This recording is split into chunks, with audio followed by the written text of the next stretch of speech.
આજે હું તમારી સાથે ડેરીના દૂધ કરતાં પણ ભરપૂર માત્રામાં કેલ્શિયમ મળી રહે તેવા દૂધની રેસીપી શેર કરું છું.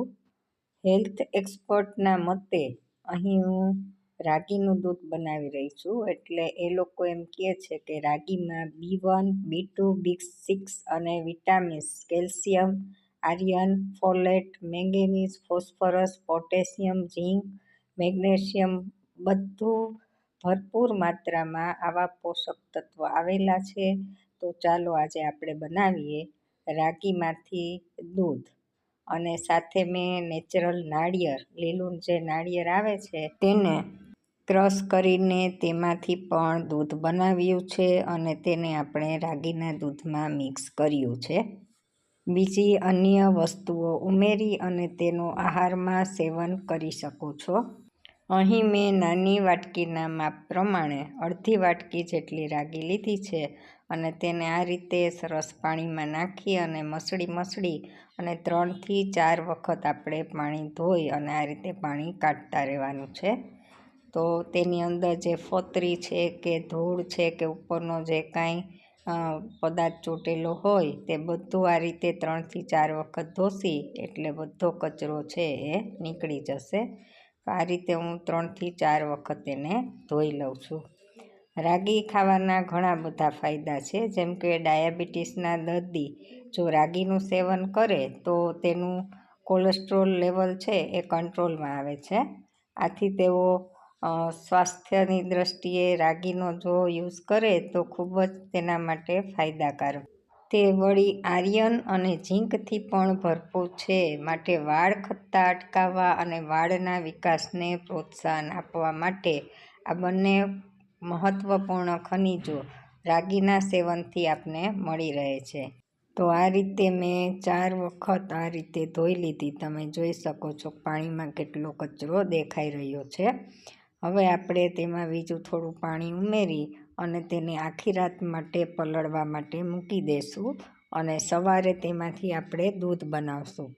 હવે આપણે જે નાળિયેરની વાત કરી તે નાળિયેરના હું 3 થી 4 પીસ લઈશ અને આ રીતે નાના કાપી અને તેને પણ સરસ રીતે મિક્સર ગ્રાઇન્ડરમાં થોડું પાણી ઉમેરી ક્રશ કરતા જશું અને તેમાંથી દૂધ બનાવી લેશું. તો નાળિયેર ખાવાના પણ ઘણા બધા ફાયદા છે. જેમ કે નાળિયેર ખાવાથી શરીરમાં આયર્નની ઉણપ હોય છે તે દૂર થાય છે. વળી વાળ અને સ્કિન માટે પણ તે ખૂબ જ ફાયદાકારક છે. અને સાથે આપને ખબર જ છે કે આપણે વાળમાં નાળિયેર તેલ પણ લગાવીએ છીએ જેથી વાળ કાળા, જાડા, મજબૂત અને સ્મૂથ બને છે. તો આ રીતે નાળિયેરના અનેક ફાયદા છે. સાથે પાચન શક્તિમાં પણ તે વધારો કરે છે અને શરીરમાં વધારાની જે કંઈ ચરબી હોય તો તે પણ બાળવામાં મદદરૂપ થાય છે.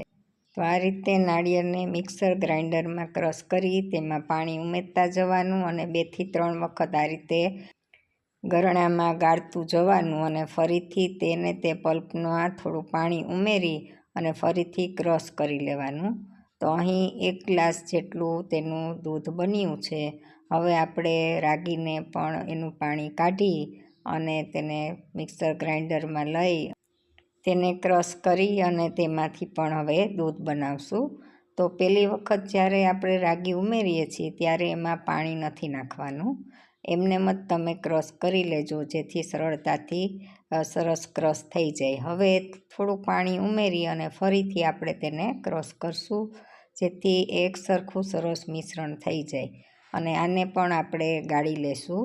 અને આવું આપણે આના પ્રક્રિયા 2 થી 3 વખત કરશી જેથી તેમાં રહેલું દરેક દૂધનો કણ છે એ આપણે મળી જશે અને છેલ્લે માત્ર તેના ફોતરી વધશે.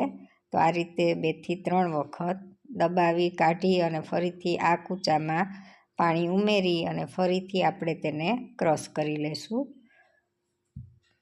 તો તમે જોઈ શકો છો કે દૂધ આપણે જે લોકો ડેરીનું દૂધ પચાવી નથી શકતા તેના માટે તો આ દૂધ ખૂબ જ હેલ્ધી છે અને ફાયદા પણ અનેક ગણા છે પહેલાં દૂધ કરતાં.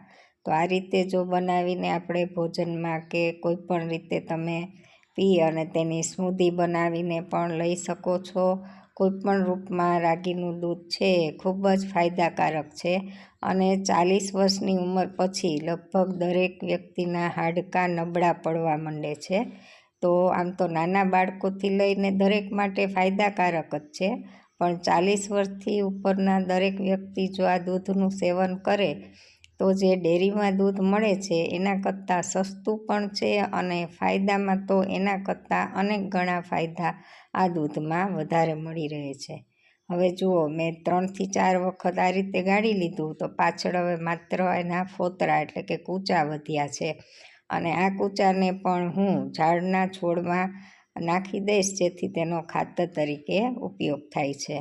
તો ઝાડને પણ આ રીતે આપણે ખાતરમાં મદદરૂપ થઈ શકીએ છીએ અને કુદરતી ખાતર. તો આ રીતે હવે આપણું દૂધ બનીને તૈયાર થઈ ગયું છે.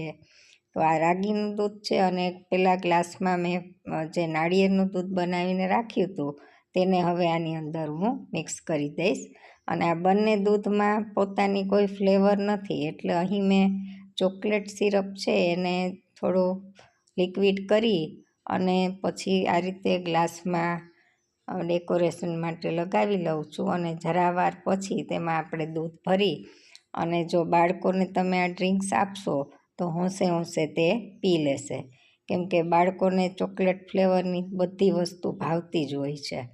અને સાથે સાથે 2 ચમચી જેટલું હું દૂધમાં પણ તે સિરપ ઉમેરું છું જેથી તેમાં ચોકલેટની ફ્લેવર સરસ રીતે આવી જાય અને મિક્સ કરી અને આપણે બંને ગ્લાસ ભરી લેશી.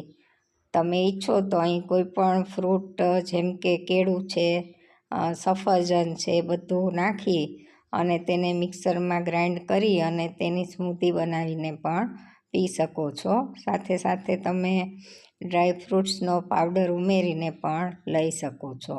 તો આ કુદરતી, હેલ્ધી અને હેલ્થ કોન્શિયસ માટે ખૂબ જ ફાયદાકારક એવું આ દૂધ બનીને આપણું તૈયાર છે. તો વિડીયો ગમ્યો હોય તો લાઇક, શેર ને સબસ્ક્રાઈબ કરવાનું ભૂલતા નહીં અને બેલ આઇકન દબાવી દેજો જેથી મારી આવી રેસીપી જોવા તમને તરત મળી રહે. તો ચાલો તમે પણ આ રીતે રાગીનું દૂધ બનાવજો અને પી અને તમારી તંદુરસ્તીમાં વધારો કરજો. જે લોકોને ગાય કે ભેંસનું દૂધ પચતું નથી અને જેમને વજનમાં ઘટાડો કરવો છે તેવા લોકો આ દૂધનો જો નિયમિત આહારમાં સેવન કરે તો આનાથી ભૂખ પણ ઓછી લાગે છે અને તમારું પેટ પણ ભરેલું રહેશે. તો 1થી 2 ગ્લાસ તમે સવારના સેવન કરી લ્યો તો આખો દિવસ તમને સ્ફૂર્તિ અને શક્તિનો અનુભવ રહેશે. તો ખૂબ જ હેલ્ધી એવું આ દૂધ બનીને આપણું તૈયાર છે. તો ચાલો તમે પણ બનાવજો અને એના ફાયદા મેળવજો. વિડીયો જોવા બદલ આભાર અને ફરી મળીશું આવી જ નવી રેસીપી સાથે. ત્યાં સુધી બાય બાય. મેં પણ પ્રથમ વખત જ આ રીતે રાગીના દૂધનો ટેસ્ટ કર્યો છે, પણ ખરેખર ખૂબ જ સરસ બન્યું હતું અને તેમાં ચોકલેટનો ટેસ્ટ આવે છે તેથી ભાવ્યું હતું. તો આ રીતે બનાવજો અને હેલ્થના ફાયદા ઉઠાવજો.